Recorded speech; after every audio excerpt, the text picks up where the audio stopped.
Assalamu alaikum, my little learners, and welcome to our fun and exciting class. Today, we will be talking about compound words. So, compound words জিনিসটা কি আমরা কি জানি? না জানলেও সমস্যা নেই, আমরা আজকে কম্পাউন্ড ওয়ার্ড সম্পর্কে একদম ক্লিয়ার একটা আইডিয়া পেয়ে যাব। তাহলে আমাদের আজকের ক্লাসটা আমরা স্টার্ট করে দিই। At first, we need to know what is compound words, right? Compound words are two separate words joined together to make a new word with a new meaning. For example, sunflower, sun and flower দুটো কি আলাদা আলাদা word, তাই না? দুটো আলাদা word একত্র হয়ে একটা নতুন মিনিং কি করছে, তৈরি করছে। সেটা হচ্ছে যেমন সানফ্লাওয়ার, এটাই কিন্তু আমাদের কম্পাউন্ড ওয়ার্ড। কম্পাউন্ড ওয়ার্ড তাহলে জিনিসটা কি হলো? কম্পাউন্ড ওয়ার্ড হচ্ছে যখন দুটো সেপারেট ওয়ার্ড দুটোকে আলাদা আলাদা মিনিং কনভে করছে, কিন্তু যখন দুটোকে আমরা একসাথে নিয়ে আসছি তখন নতুন একটা মিনিং তৈরি করছে। সো কম্পাউন্ড ওয়ার্ডসের কিন্তু সেভারাল কিছু টাইপস আছে। চলো কম্পাউন্ড ওয়ার্ডসের আমরা ফার্স্ট যে টাইপটা আছে সেটা দেখে আসি। Close compound words. So close compound words হচ্ছে দুটো unique words join together into one word. দুটো ইউনিক ওয়ার্ড, দুটো আলাদা ওয়ার্ড একসাথে উইথাউট এনি স্পেস একসাথে জয়েন্ট হয়ে একটা নতুন মিনিং তৈরি করবে।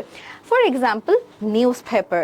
সি এখানে newspaper, news and paper একসাথে হয়ে কিন্তু সি নিউজ পেপার হয়ে গিয়েছে।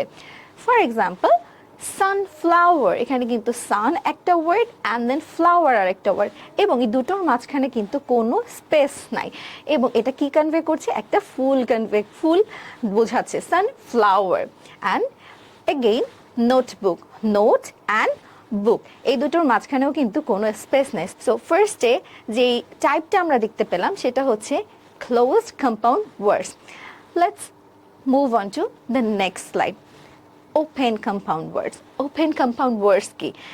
ফার্স্টে দেখলাম আমরা ক্লোজ, তার মানে কি কোনো স্পেস থাকবে না, আর ওপেনে কি থাকবে, ডেফিনেটলি একটা স্পেস থাকবে। সো এটাও কিন্তু two words stay separate but work together and form new meaning. দুটো ওয়ার্ড কিন্তু সেপারেট থাকবে কিন্তু একত্রে একটা মিনিং কনভে করবে। যেমন post and office, post office. Ice and cream, ice cream, আমরা সবাই আইসক্রিম খেতে খুব বেশি পছন্দ করি, তাই না? Then full and moon, full moon. See এখানে কিন্তু প্রত্যেকটার মাঝখানে একটা করে স্পেস আছে, কিন্তু প্রত্যেকটা কিন্তু আলাদা আলাদা মিনিং থাকা সত্ত্বেও যখন একত্রে আনা হলো তখন কিন্তু নতুন আরেকটা মিনিং কনভে করছে। The third one is hyphenated compound words. Hyphenated কি? আমরা কি হাইফেন কোনটা এটা জানি? এই যেখানে আমরা দেখতে পাচ্ছি একটা লম্বা একটা দাগের মতো ছোট্ট, সেটাকে কিন্তু আমরা হাইফেন বলি। তার মানে কি, they are words that are connected by hyphen.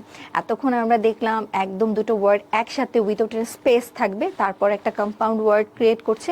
And similarly just একটা স্পেস দিয়েও কিন্তু কম্পাউন্ড ওয়ার্ড তৈরি করা হচ্ছে। অ্যান্ড এখন কিন্তু এই যে হাইফেন দিয়েও কিন্তু আমরা আসলে কম্পাউন্ড ওয়ার্ড তৈরি করতে পারি। যেমন সি মাদার, একটা হাইফেন দেয়া আছে, দেন ইন আরেকটা হাইফেন দেয়া আছে, অ্যান্ড দেন ল, এটা একত্রে কি হয়ে গেল, মাদার ইন ল। তারপরে see well and hyphen and then being, well being. So এইভাবে কিন্তু আমরা কম্পাউন্ড ওয়ার্ডসের টাইপসগুলো জেনে ফেললাম, তাই না? তাহলে চলো এখন আমরা let's do a fun guessing activity. Okay, আমরা পিকচার দেখি তো আমরা আইডেন্টিফাই করতে পারি কি না যে এটা আসলে কোন ওয়ার্ডটা রিফ্লেক্ট করছে। ফার্স্টে কি আছে, butter and then fly, right? এই দুটো একত্রে কি হয়? You have to comment down below, okay? Butterfly, all right. এটা হচ্ছে একটা রেইন, রাইট? আর এখানে কি, এটা একটা বো। সো এই দুটো একসাথে কি হবে? Exactly, rainbow. Very good. আরেকটা কি আছে দেখি, এটা কি, বাস্কেট অ্যান্ড সি বল। তাহলে এই দুটো কি হবে? Basket ball. অ্যান্ড দেন এটা কি, এটা আমাদের সান, রাইট?